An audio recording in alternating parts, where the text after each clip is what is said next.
we've seen the auto pen's been used quite a bit with the Biden administration. So I've never known Trump to be much of an artist either. So I kind of draw that into question. There's a history of him drawing stuff. The thing is, it's been there for 4 years, and now it's just come out.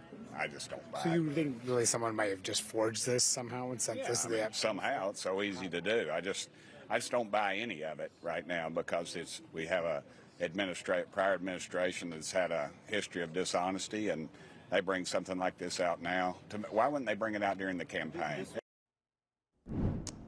And of course, these documents were from the Epstein estate, not from the Biden administration. But nevertheless, you're hearing that defiance from some of those Republicans who had been calling for the release of those documents, but very much siding with the president, which just shows you that perhaps this has not really moved the needle among some of those key Republicans whose support would be needed to force a vote on that bill, calling for the release of all the documents. Yeah. At the moment, you're seeing the White House, seeing its allies sort of circle the wagons in the aftermath of the release of that birthday book.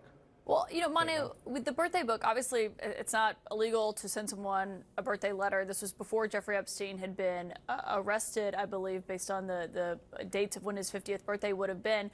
But, you know, when the Wall Street Journal published this story, it kind of bolstered the White House because they'd been under fire by so many in the GOP.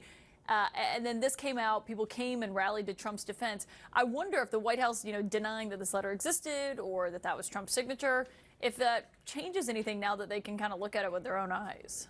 Yeah, I mean, as you heard from Congressman Burchett there, they are believing what the White House is saying, that it's simply not his signature. That is enough for a lot of the Republicans to simply say, okay, I believe you, despite what they are seeing right there. And I actually showed Burchett the letter there. I said, do you want to look at this yourselves? But he still kind of shrugged it off. And that's just what I heard from one Republican after another tonight, Caitlin. So we're seeing a sense that the Republicans are going to fall in line behind Donald Trump on this issue like they have on so many others over the last many years. Yeah, we'll see if that changes.